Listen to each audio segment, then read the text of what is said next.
Welcome to Three Stone Arts. My name is Justin Harvilla, and in today's video we're going to be doing a prop replica of the Elder Wand from the Harry Potter films. To start off with, we're just going to get a good quality image of the prop and put it into a vector-based drawing program. Any one will do as long as you can get actual scaling in there to inches or millimeters, whatever you prefer. I used some screenshots to estimate about what the full length of the wand would be, scaled it up. I had to split it in half so that whenever I printed it on an 8.5 by 11 piece of paper it would fit, but I did add some nice bright green lines on there to help with alignment. So now it's just a matter of cutting everything out, lining up the green lines, taping it all together, and we've got our reference for the rest of the piece. Normally when doing a sculpture like this, I like to have multiple reference photos, but honestly this wand is pretty symmetrical around all the sides, and so having just a single one will work just fine.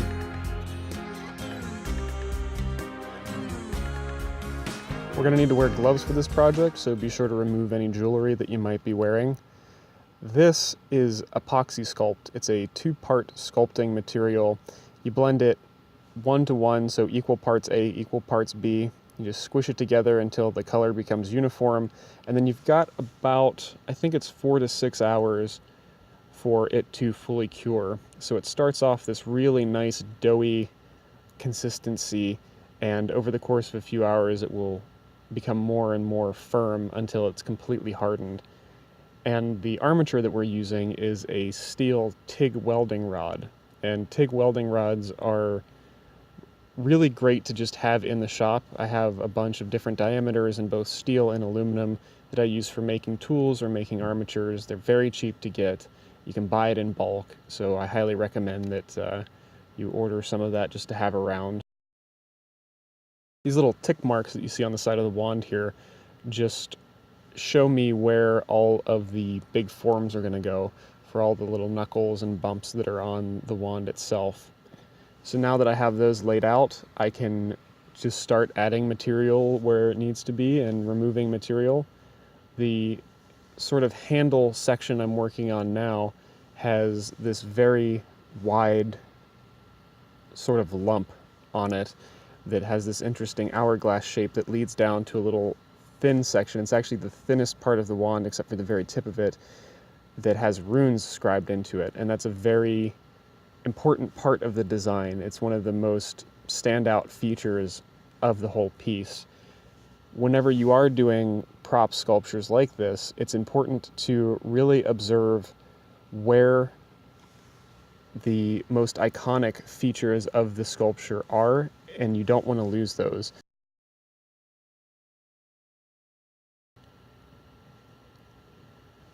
These little holders that I've made out of clothespins, these little spring-loaded clothespins there, have been extremely helpful, and I will be making a more refined version of these in the future for other projects. Basically, it's just some scrap wood, a couple popsicle sticks, and the little clothes clips there, all glued together, and it's created an almost lathe-like apparatus, I guess, whatever the word you want to use for that is, for me to be able to work. So I don't have to worry about the Apoxi Sculpt sticking to any surfaces or squishing in any way that'll ruin details. Normally a wand like this would be made on a wood lathe where it's spinning and you just chisel away the material that you don't want. So being able to recreate that same workflow was kind of fun. And I have to admit that one of my absolute favorite things about making really weird props or items like this is actually coming up with custom little tools, just like these little holders, to be able to use and feel all smart about. It's kind of weird and silly, but I really love making tools, and that's something that I hope to do in the future with Three Stone, is to actually be able to produce specialized tools for artists. So be on the lookout for that in the near future, hopefully. All in all, it's a very straightforward project. It's just recreating exactly what I have printed out and hoping that the scaling is right and just enjoying the process of making it. Recreating these items, especially from film, is a really great way for me to study how the designers think, how it's going to fit into the actor's hand, what the different shapes and forms are going to say about the object. Does it look old? Does it look new? Does it look handled? Does it look whatever way it looks? All of the different little details really add up to tell a story, and I find that just endlessly fascinating, and it's why I love recreating these props. And I'm really happy that you came along with me throughout this process of making the Elder Wand, and I hope to see you again in the second part next week. Be sure to subscribe so you don't miss future videos, and I can't wait to see you in the next one.